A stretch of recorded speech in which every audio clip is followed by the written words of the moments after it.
নমস্কার, আমি দেবস্মিতা। আচ্ছা, আপনি পাঁচমিশালি তরকারি খেয়েছেন? যদি খান তাহলে জানবেন একটা অদ্ভুত অপূর্ব স্বাদ হয় সেই রান্নায়।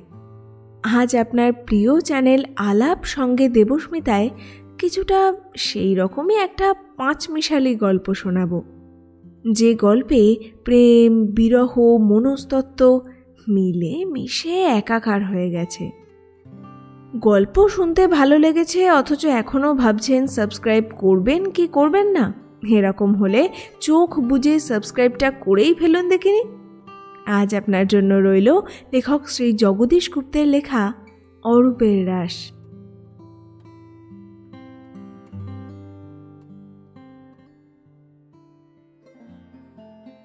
রানুর সঙ্গে আমার ভাব ছিল, কিন্তু হঠাৎ একদিন আড়ি হইয়া গেল।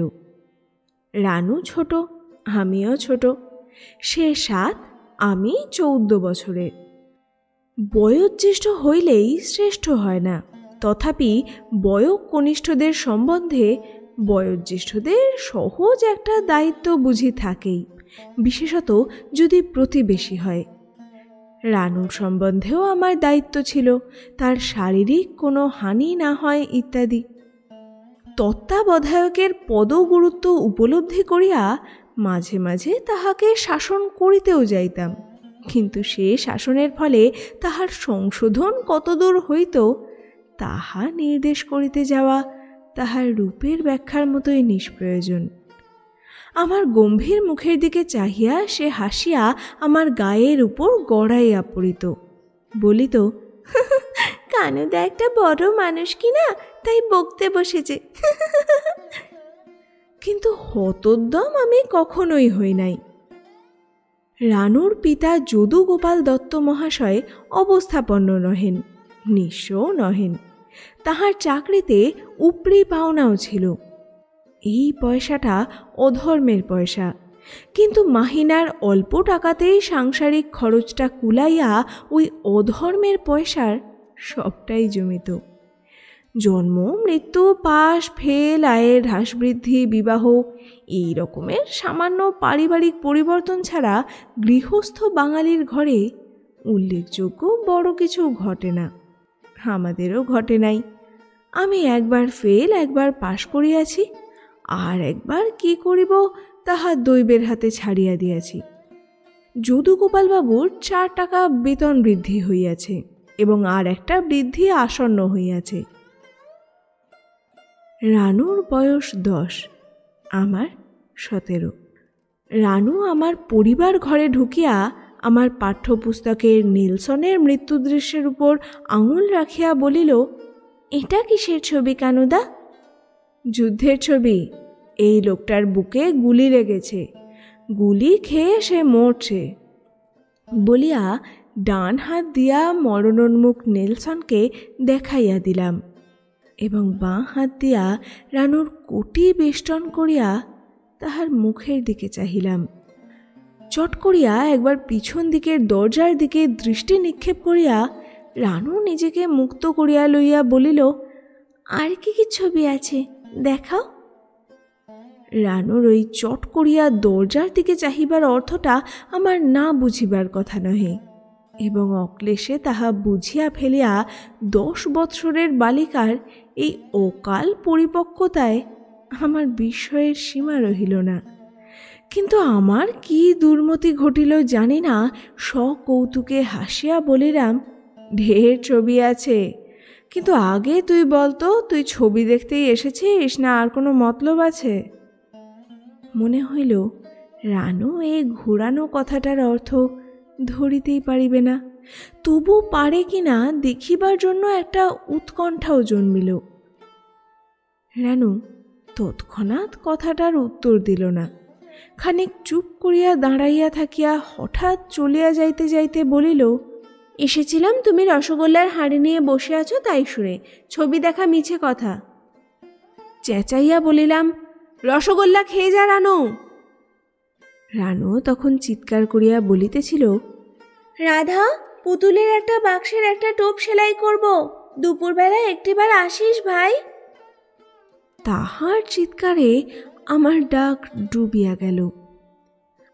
আমার উৎকণ্ঠার নিবৃত্তি হইল, কিন্তু পরাজয়ের একটা অব্যক্ত লাঞ্ছনায় আমি নিবিয়া একেবারে অন্ধকার হইয়া গেলাম।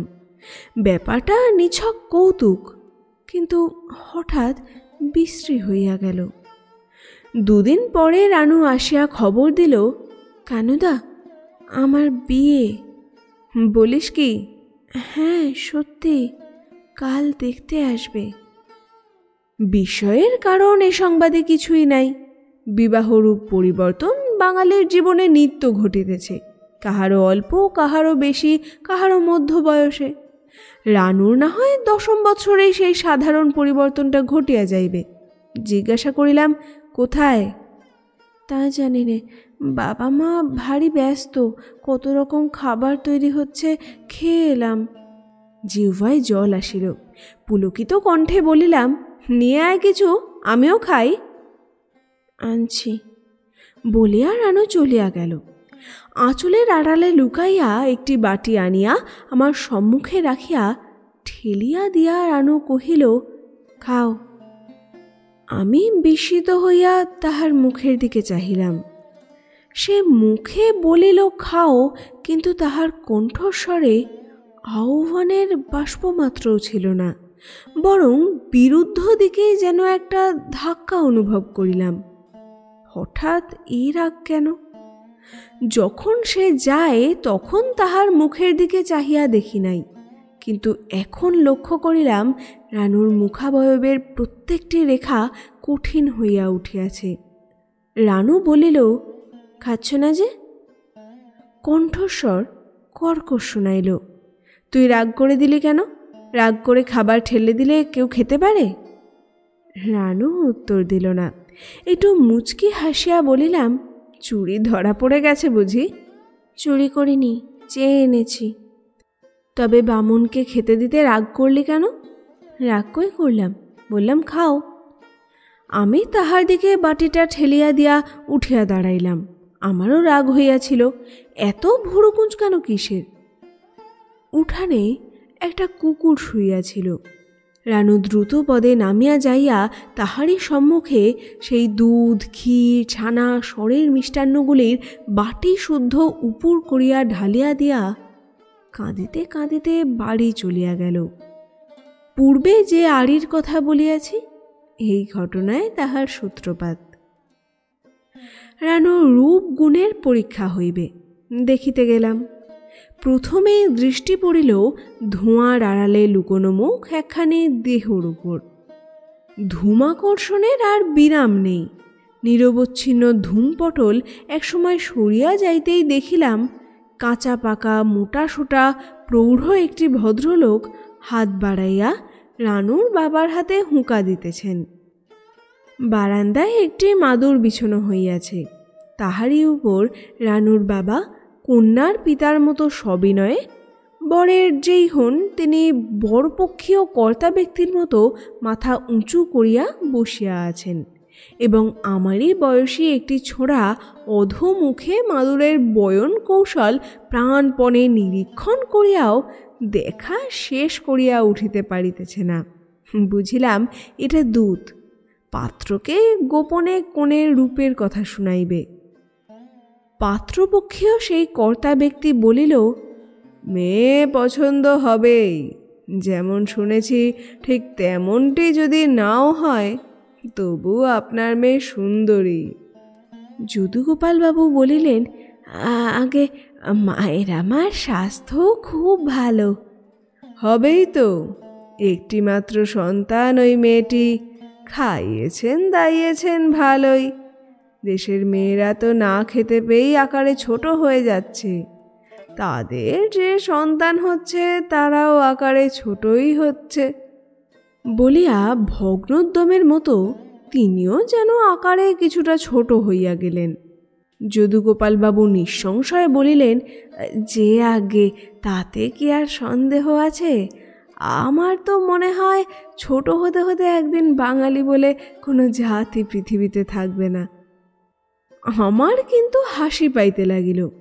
কন্যাদায় বিপদ নিশ্চয়ই, এই কনে দেখাদেখির ব্যাপারটা সমগ্র কন্যাদায়ের অংশ হইলেও উদ্ধারটা প্রধানত উহারই উপর নির্ভর করে বলিয়া ঢের বেশি জাগ্রত। উৎকণ্ঠায় আশঙ্কায় বুক ঢিপঢিপ করিতে থাকে। কন্যার পিতা একবার কন্যার মুখাবলোকন এবং একবার পরীক্ষকের মুখাবলোকন করিয়া একবার দেখেন কন্যার স্ত্রী, একবার অন্বেষণ করেন পরীক্ষকের প্রীতি। স্বর্ণ প্রতিমার সহিত যে কন্যার রূপের উপমা চলে, সেই কন্যার পিতার পরমাত্মাও এই সময়ে শুকাইয়া উঠিয়া দুলিতে থাকে। অথচ জীবনের ট্র্যাজেডি এমনি উৎকট যে ঠিক এই সময়টিতেই মন যখন টাটায়, তখন মনের সশস্ত্র বিদ্রোহ দমন রাখিয়া তোষামোদকে বিনয়ের বেশে বাহির করিয়া বহু মিষ্ট কথা উচ্চারণ করিতে হয়। ব্যাপারটা কষ্টের হইলেও ভিতরে ভিতরে হাস্যকরী। সে যাই হোক, কর্তা বলিলেন, পুরুষদেরও সেই কথা, তারাও কি পেট ভরে খেতে পায় ভেবেছেন?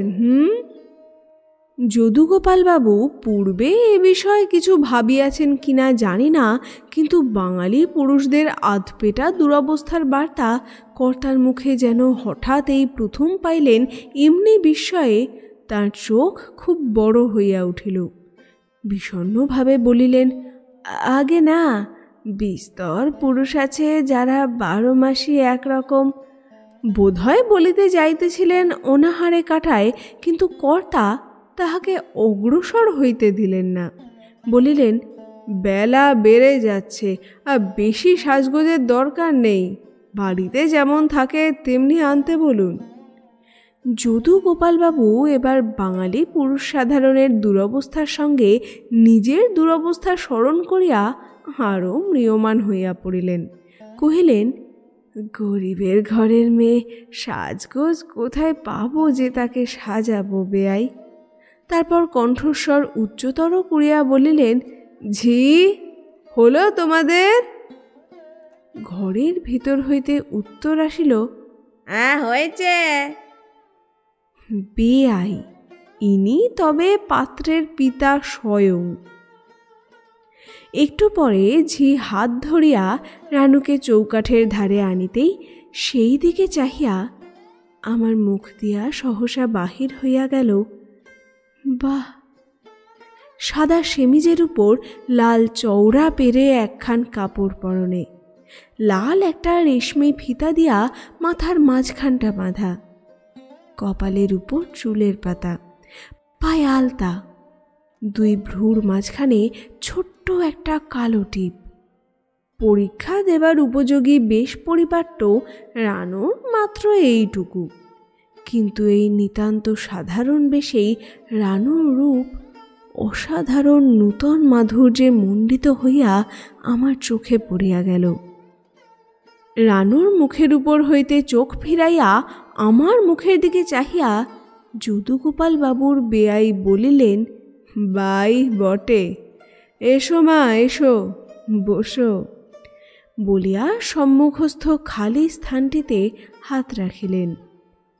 ধীরে ধীরে নামিয়া আসিয়া রানু তাহার সম্মুখে মাথা হেঁট করিয়া বসিল। ঝি পাশের দিকে মুখ করিয়া তাহার গা ঘেঁষিয়া বসিল। কিন্তু আমার বুকের ভিতরকার বাকস্ফূর্তি যেন অকস্মাৎ অবরুদ্ধ হইয়া গেল। বহু দূরের কুজ্ঝটিকার আবরণ যেমন দেখায়, তেমনি একটা অনির্দেশ্য অস্পষ্ট ইচ্ছায় আমার মনের আকাশ ধীরে ধীরে আবিল হইয়া উঠিতে লাগিল।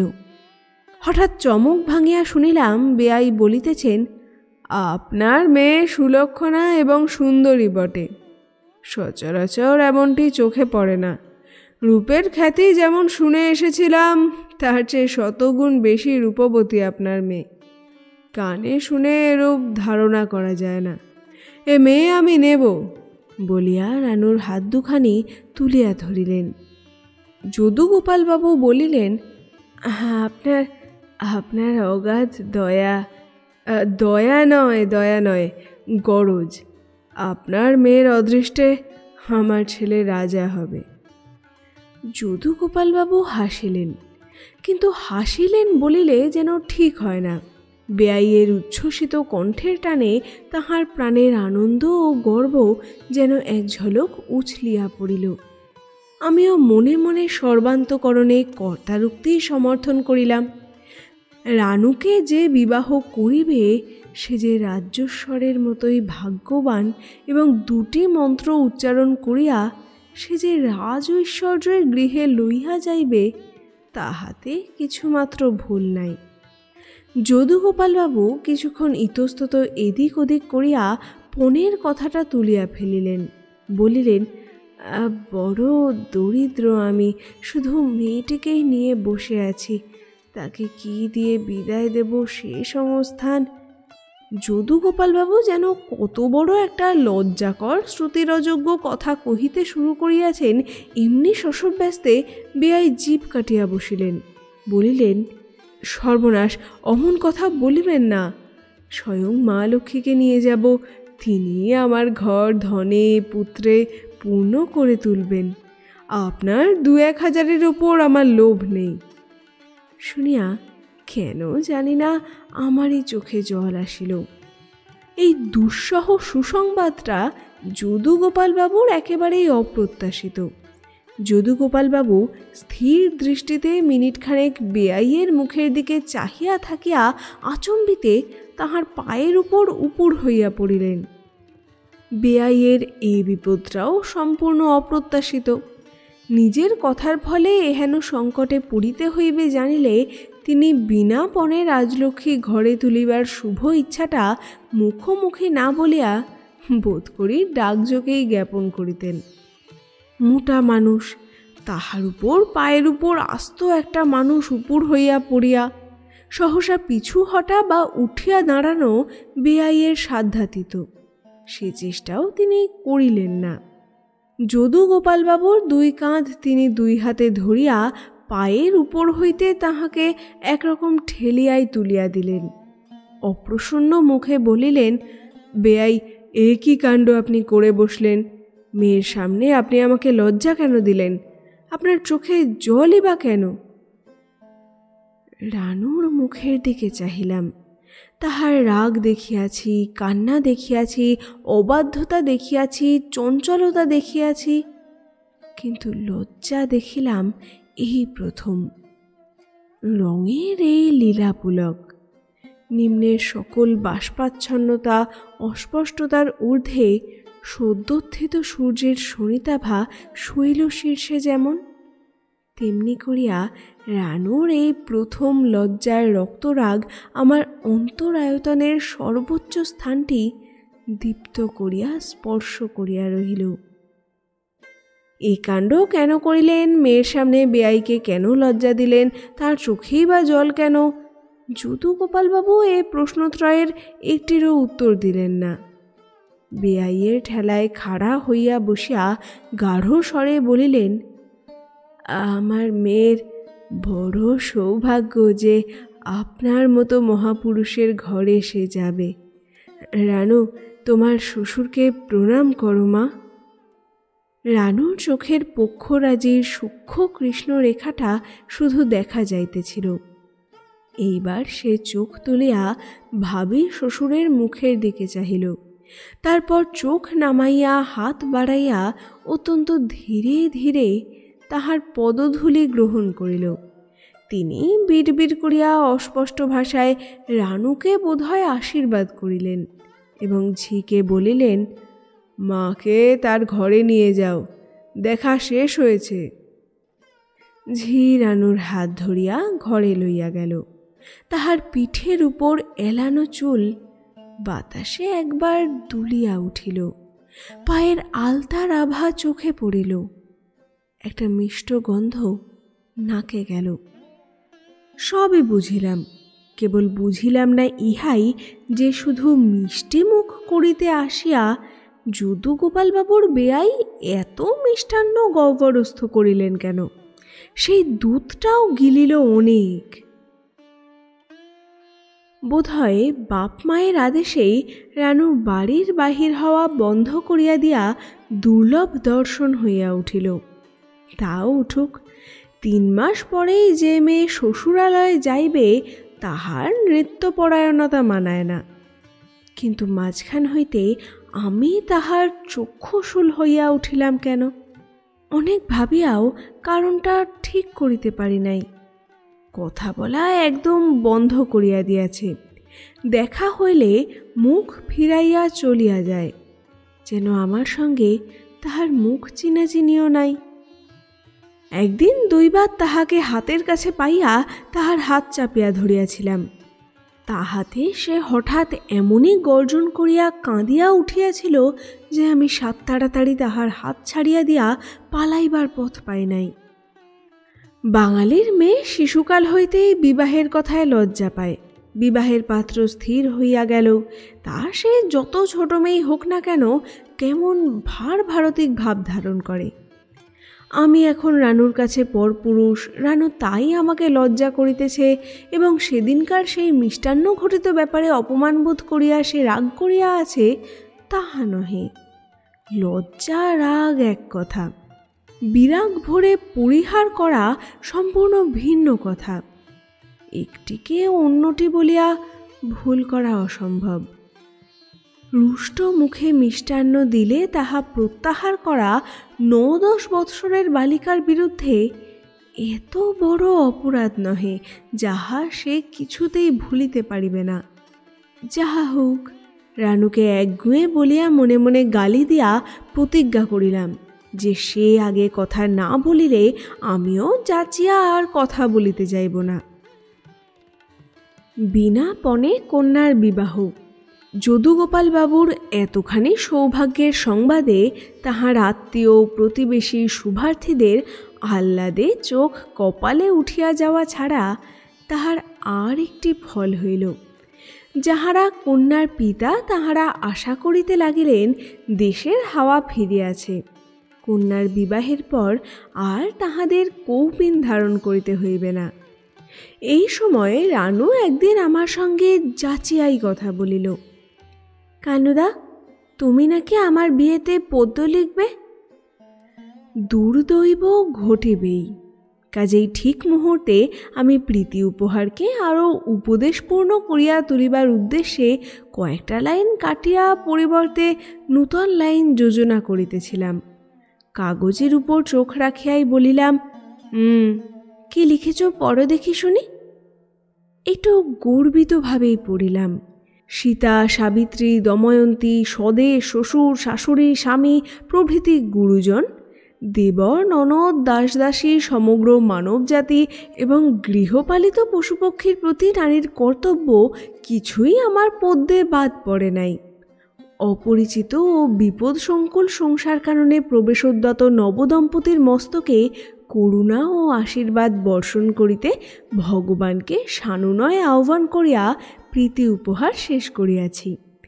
পড়া শেষ করিয়া কাগজখানি পরম মমতার সহিত টেবিলের উপর নামাইয়া রাখিতেছি, এমন সময় রানু ছোঁ মারিয়া কাগজখানা টানিয়া লইয়া বোঁ করিয়া বাহির হইয়া গেল। চেঁচাইতে চেঁচাইতে প্রীতি উপহারের পশ্চাৎ ধাবন করিয়া যখন রানুদের বাড়িতে ঢুকিলাম, তখন রানু রান্নাঘর হইতে বাহির হইতেছে। হাঁকিয়া বলিলাম, আমার কাগজ দে। রানু আঙুল তুলিয়া রান্নাঘরের ভিতরটা দেখাইয়া দিয়া সরিয়া গেল। রানুর মা রান্নাঘরের ভিতর হইতে জিজ্ঞাসা করিলেন, কে রে কানু? আমি বলিলাম, আমি উপহার লিখেছিলাম, রানু নিয়ে পালিয়ে এসেছে। ও মা, তাই বুঝি জ্বলন্ত উনুনে দিয়ে গেল? এমন হতভাগা মেয়েও তো জন্মে দেখিনি। ক্রন্দন দমন করিতে করিতে চলিয়া আসিলাম। দুর্জয় ক্রোধে আমার সর্বাঙ্গ জ্বলিতে লাগিল। প্রীতি উপহার নিজের নাম সংবলিত করিয়া ছাপাইয়া বিতরণ করিতে পারিলাম না বলিয়া আমার আদৌ দুঃখ হইল না। ক্ষোভে দুঃখে আমার অসহ্য বোধ হইতে লাগিল ইহাই যে এত শ্রম, এত চিন্তার ফল রচনাটিকে নিষ্প্রয়োজনে সে এমন নৃশংসভাবে নষ্ট করিয়া ফেলিল। 7 দিনের দিন পদ্যটি খাড়া করিয়াছিলাম, কত কাটিয়া ছাঁটিয়া কতবার নকল করিয়া তবে তাহাকে মনের মতো করিয়া তুলিয়াছিলাম। ভাবিতে ভাবিতে কতবার মাথা ঘুরিয়া গিয়াছে, দিনে 200 বার পড়িয়াও তৃপ্তি হয় নাই।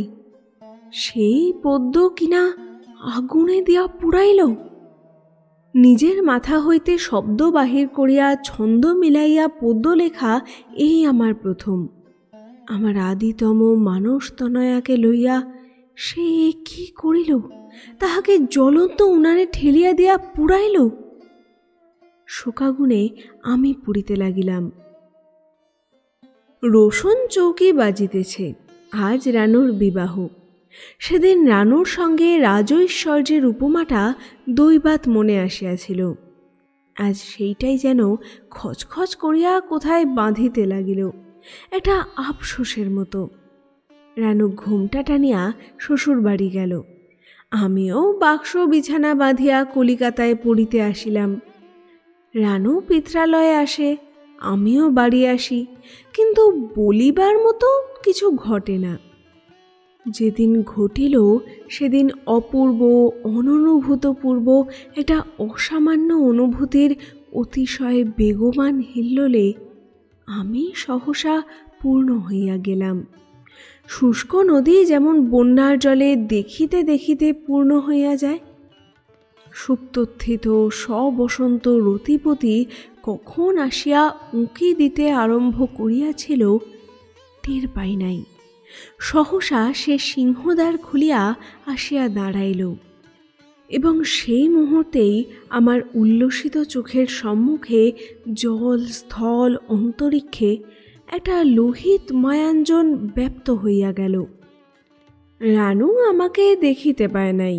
আমি তাহার জ্বলন্ত রূপ আর দুরন্ত যৌবনের দিকে চাহিয়াছিলাম। নেত্রে সেই উন্মত্ত সম্ভোগ জীবনের প্রতিদিনের বস্তু নয়। চোখের পলক পড়িতে চাহে নাই। ঘটনা আমাদের বাড়িতেই।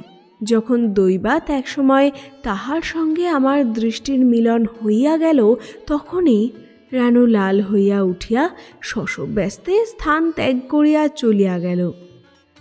অন্তরের তৃষ্ণার্ত কলস অগ্নি তরঙ্গের মতো আমার বুক জুড়িয়া গড়াইয়া বেড়াইতে লাগিল।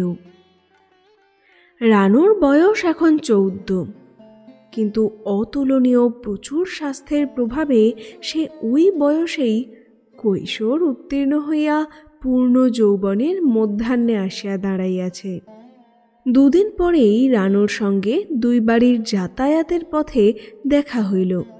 আমাকে দূর হইতে দেখিয়াই সে থমকিয়া দাঁড়াইল, যেন ফিরিয়া যাইবে, কিন্তু তার বদলে সে আঁচল তুলিয়া মুখ আড়াল করিয়া পথ ছাড়িয়া সরিয়া দাঁড়াইল।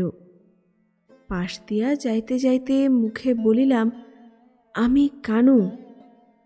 কিন্তু মনের ভিতর যে কাণ্ড চলিতে লাগিল তাহার মূর্তি ঝটিকাহত সিন্ধুর মতো।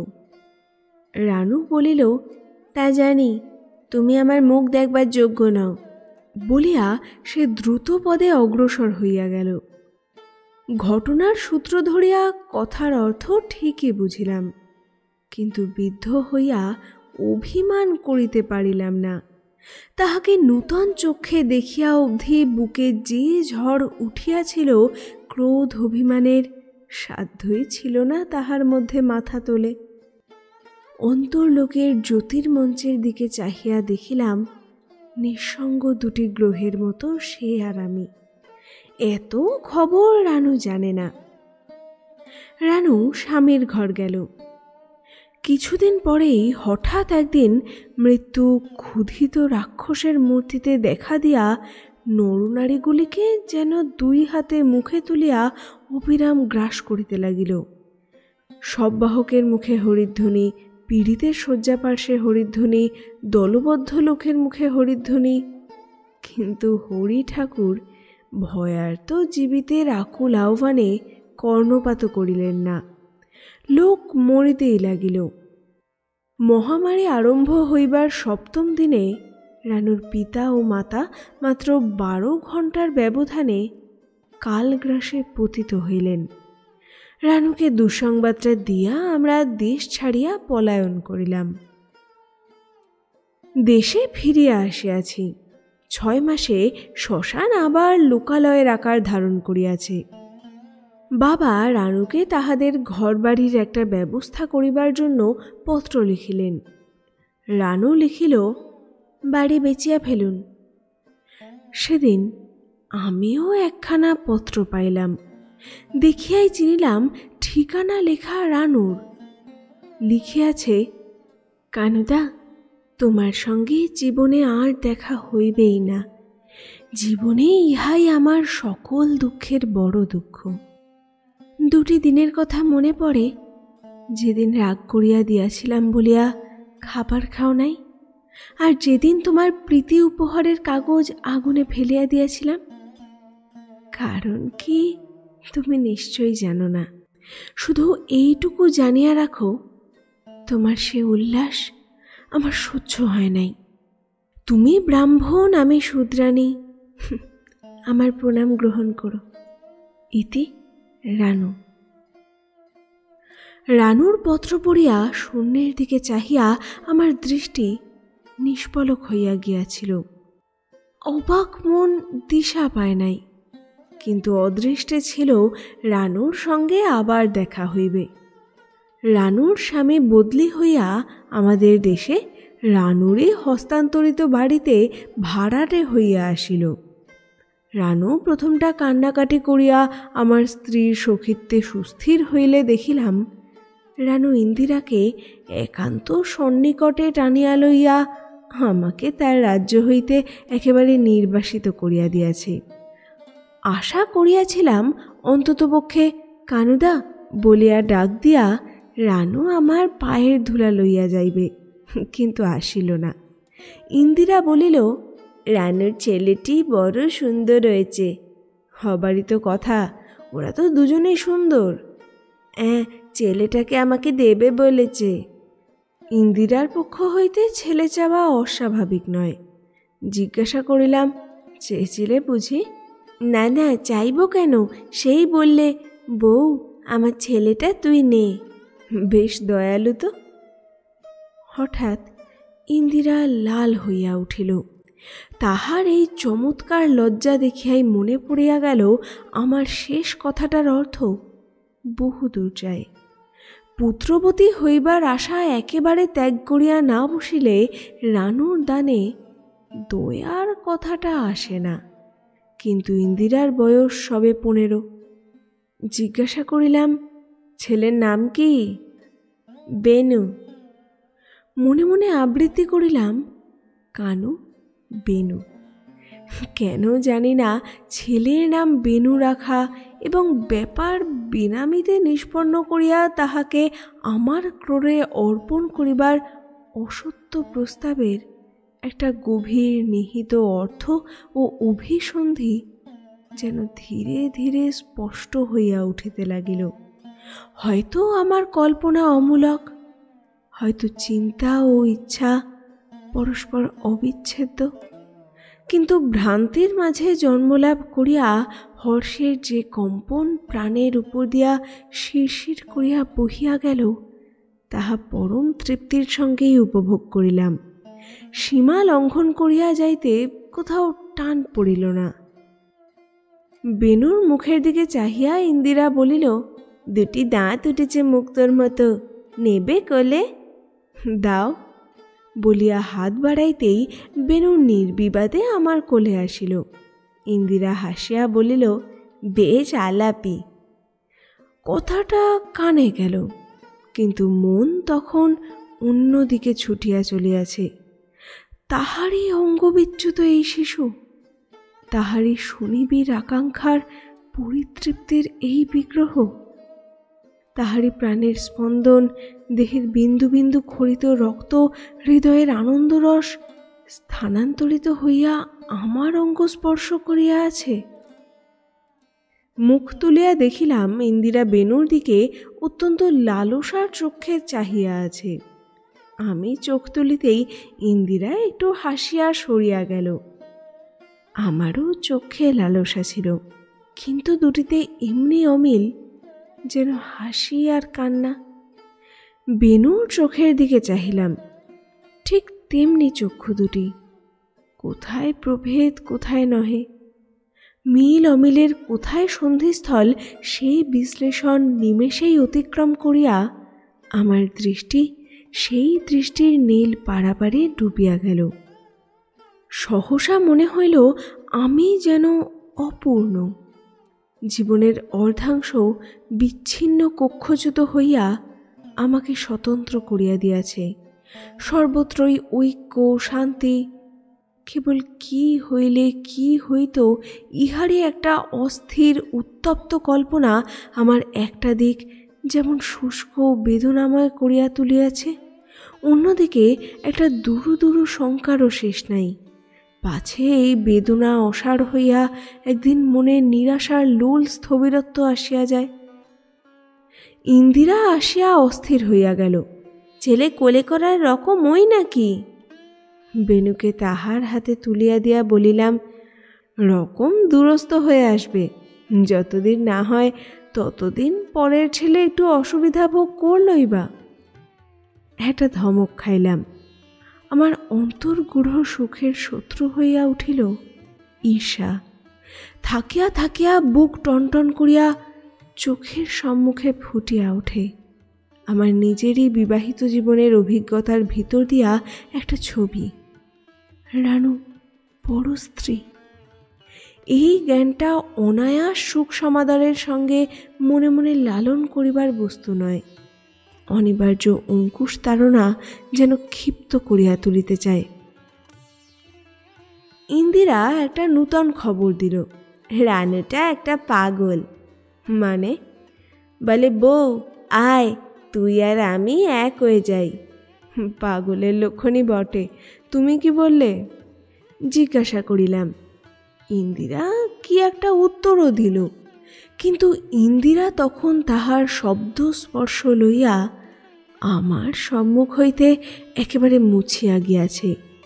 সর্বাঙ্গে রোমাঞ্চের কণ্টকোৎসব জাগাইয়া আনন্দের সুতীব্র শিখা আমার স্নায়ু শিরায় প্রজ্বলিত হইয়া উঠিয়াছে। কতক্ষণ এই উদ্বেলিত আনন্দে মধ্যমান হইয়াছিলাম, কি করিয়াছিলাম জানি না। হুঁশ ফিরিলে দেখিলাম ইন্দিরা অবাক হইয়া আমার দিকে চাহিয়া আছে। একটু হাসির আমদানি করিয়া বলিলাম, কি বলছিলাম যেন? ইন্দিরা বলিল, তুমি কিছু বলছিলে না, আমি বলছিলাম যে, বলিয়া হঠাৎ থামিয়া সে উঠিয়া দাঁড়াইল। ইন্দিরার হাত চাপিয়া ধরিয়া বলিলাম, উঠলে যে, হঠাৎ রাগ হলো কিসে? রাগ হয়নি, কিন্তু তোমার মতো অন্যমনস্ক লোকের সঙ্গে কথা বলাই বাহুল্য। আচ্ছা, এবারকার মতো মাপ করো। রানু পাগলের মতো কি কথা কয়েছে, তুমি তাতে কি বললে? ইন্দিরা সমগ্র ব্যাপারটা কিভাবে গ্রহণ করিল সেই জানে। সহজ কণ্ঠেই বলিল, আমি বললাম পারো হও, কিন্তু একজনকে তাহলে বউ খোয়াতে হবে। রানু বললে কানুদাকে জিজ্ঞেস করি সে খোয়াতে রাজি আছে কিনা। মোটেই না, বলিয়া ইন্দিরাকে আলিঙ্গন করিতে হাত উঠি উঠি করিয়াই থামিয়া গেল। বলিলাম, বসন্তবাবুর সঙ্গে একটা আপোষ করে নিতে পারলে একরকম বন্দোবস্ত করা যায়। কিন্তু হঠাৎ ইন্দিরার উৎসাহ যেন নিবিয়া গেল। 6 মাস কাটিয়াছে। টেলিগ্রামে বসন্তবাবুর বদলির খবর আসিয়াছে। রানুর সঙ্গে এতদিন মুখোমুখি দেখা হয় নাই, আমাদের বাড়িতে সে আসে নাই। ইন্দিরাকে বলিয়াছে, বড় ঝামেলা ভাই, গল্প জমে না। ইন্দিরাকে সে ডাকিয়া লইয়াছে। যাইবার আগের দিন রানু আমাদের বাড়িতে আসিল। ছেলেটিকে ইন্দিরার কোলে দিয়া আমার পায়ের কাছে একটা প্রণাম রাখিয়া কহিল, কানুদা, কাল আমরা যাব, তোমার বউ আজ রাত্রিরে আমার কাছে শোবে। বউটি বড় ভালো মানুষ। আমি বলিলাম, ভালো মানুষ বই কি? বলিয়া রানুর দিকে চাহিয়া হাসিব নাকি ইন্দিরার দিকে চাহিয়া হাসিব তাহা স্থির করিতে না পারিয়া আইনের পুস্তকের দিকে চাহিয়াই একটু হাসিলাম। রাজি তো? নিজেরই চমকানো দেখিয়া বুঝিলাম অন্যমনস্ক হইয়া গিয়াছিলাম। কিসে? ইন্দিরা বলিল, ওই রকমই, কথায় কথায় অন্যমনস্ক। রানু বলিল, ওই যে বললাম বউ রাত্রিরে আমার কাছে শোবে, আর তো দেখা হবে না। কণ্ঠস্বর গাঢ় শোনাইল। বলিলাম, আচ্ছা। ইন্দিরা বলিল, যা বলেছি ঠিক তাই। কি? রানুটা একটা পাগল। আবার কি বললে? ইন্দিরা খানিক চুপ করিয়া থাকিয়া বলিল, কে জানত বলিয়া থামিয়া খুব হাসিতে লাগিল। আমি নিঃশব্দে অপেক্ষা করিতে লাগিলাম। ইন্দিরার হাসি থামিলে জিজ্ঞাসা করিলাম, কথাটা কি? ইন্দিরা বলিল, যেন যেন যেন স্বামী আর স্ত্রী, সে আর আমি। একটা দীর্ঘ নিঃশ্বাস চাপিয়া গেলাম। ইন্দিরার অঙ্গ হইতে আমার স্পর্শ মুছিয়া লইয়া সে ত্বক রক্তপূর্ণ করিয়া লইয়া গেছে। আমি তৃপ্ত।